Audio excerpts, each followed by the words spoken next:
ABC 10 News at 4 starts now. A sweeping order by SDSU to get ahead of rising COVID cases.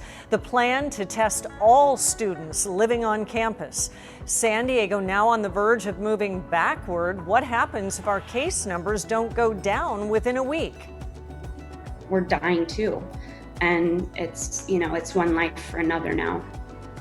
Plus, emotional pleas from business owners vowing to stay open no matter what it takes to survive. And we begin with a bold new policy at San Diego State aimed at curbing the spread of coronavirus. All students living in university housing must be tested for COVID-19. Good afternoon. I'm Kimberly Hunt, and here's what we know. It's called the COVID-19 Surveillance Testing Plan.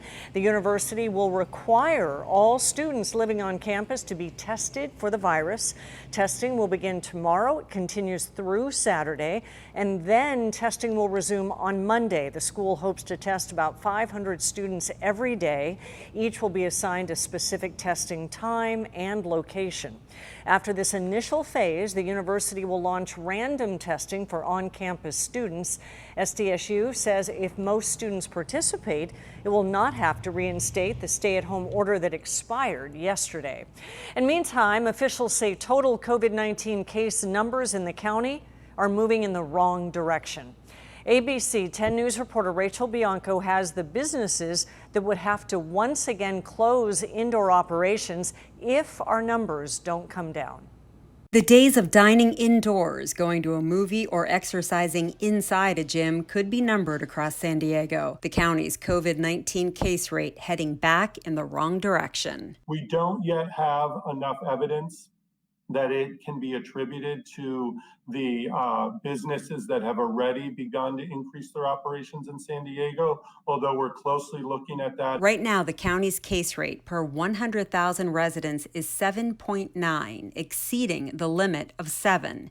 If the number holds until next Tuesday, the county will fall back to the state's lowest and most restrictive Tier 1 or purple tier. California's top health official says they're working with local leaders. Any decision to move a county into a more restrictive tier is done thoughtfully with a lot of deliberation to ensure that we don't cause businesses or communities to feel sort of stuck in the middle. Tuesday, county supervisors heard from dozens of business owners who say they are stuck in the middle, many saying they won't survive more restrictions. To shut down the entire county and state and bleed us of everything that we've worked so hard for, because some people might get really sick and possibly could die, is crazy, because we all know this is not going away anytime soon. Under Tier 1, indoor retail can stay open, but at 25% capacity. Barbershops and hair salons can continue operating inside.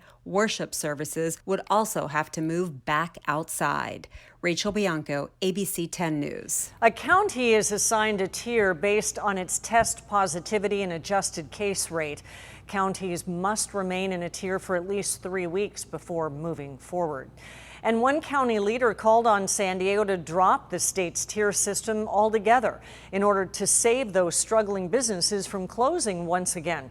Supervisors heard emotional pleas from many business owners fearing they simply won't survive it again. ABC 10 News anchor Vanessa Van Hefty explains why the motion was quickly shot down. County Board Supervisor Jim Desmond made a motion that all county businesses except bars should reopen at their own risk and ignore state-issued orders. My wish is that the governor, with his ever-changing criteria, would give us and you local control. The new colored tier criteria that has backed us into a corner. Dozens of callers, most small business owners, agreed, pleading with the rest of the board to abandon the state's new color-coded rules, some called in tiers. Our businesses have been closed since March. We have laid off 30 plus employees in that time. In all, nearly 90 callers with emotional and desperate pleas. Life here now is like living on unemployment, which is not a long-term viable option. But Desmond's motion died on the floor, not getting a second. Some businesses say they'll do what they have to. We're dying too. and it's one life for another now. Angie Weber owns Cowboy Star. She says they will stay open today and stay open regardless of the consequences to survive. We're at the end of our rope when it comes to the politics and how it's being used against us. Desmond argued the state keeps moving the goalposts, making it impossible to reopen more businesses. But Nathan Fletcher called Desmond's plan reckless. What we need to be doing at this time as a community is coming together to slow the spread. That protects people, it saves lives, but it also gives us the best opportunity in an economic recovery. Last week, the state's numbers showed the county's COVID-19 case rate was up from 5.8 to 6.9 per 1,000. If we get over 7, it would move the county into the state's purple tier, which would likely trigger closures again if the numbers stay up for 2 weeks. Vanessa Van Hefty, ABC 10 News. Desmond's plan would have let the county stay in control of public health protocols, but allow businesses to take charge of their own capacity. It needed a 3/5 majority to pass, and the board says it's also trying to demonstrate that COVID cases at San Diego State are skewing the county's average. You can stay with ABC 10 News as we track the developments over the next week. You can have breaking news alerts sent straight to your smartphone with the ABC 10 News mobile app.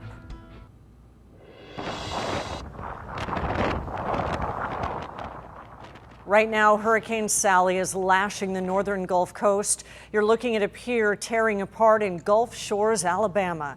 The hurricane is bringing dangerous winds, storms, surge, and flooding from Mississippi to the Florida Panhandle. The storm is crawling at 2 miles an hour. It may not make landfall until tomorrow morning, and the storm will dump up to 30 inches of rain before it turns toward Georgia and the Carolinas. Meantime, air quality is slowly improving on the West Coast. Wildfire smoke is clearing out, headed around the world. A satellite image from NASA shows smoke being sucked into a storm over the Pacific. It's also traveling east on the atmospheric river. Right now, New York, Boston, and Maine are reporting smoky and hazy conditions. Meteorologist Angelica Campos is tracking our smoky conditions right now. Angelica, good to see you. Hi, Kim. Oh, it's great to see you. And as we look at a satellite, I actually just pulled this together.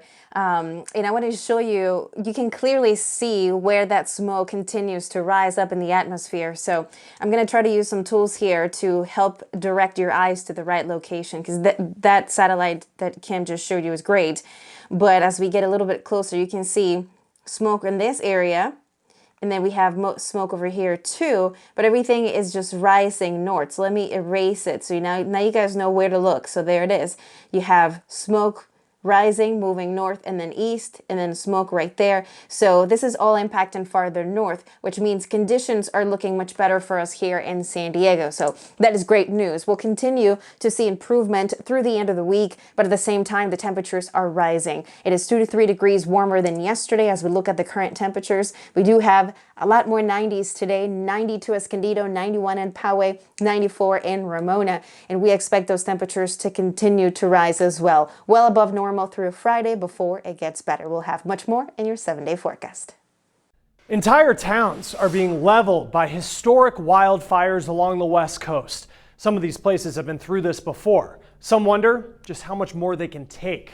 Amanda Brandeis traveled to a Northern California county facing this horror for the second time in 2 years. When they see the smoke or hear about a fire, their PTSD, whether you're civilian or former military, it kicks in. Quite frankly, it looked like a freight train. A freight train of fire, swallowing everything in its path.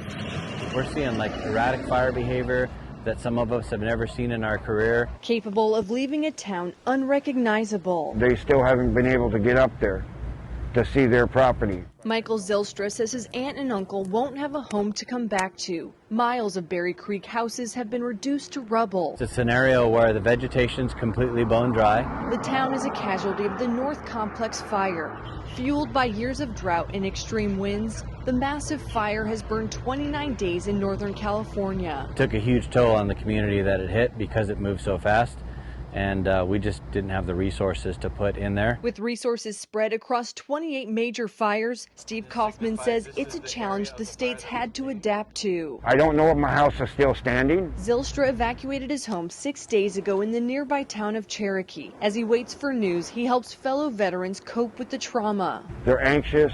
They don't know what to do. They can't sleep. In large part because the community went through this nearly 2 years ago when the Camp Fire ripped through the town of Paradise 15 miles away, killing 85 people and destroying nearly 19,000 structures. Yeah, it's very painful memories for a lot of them. Too painful for many to rebuild. Paradise will never be what it was.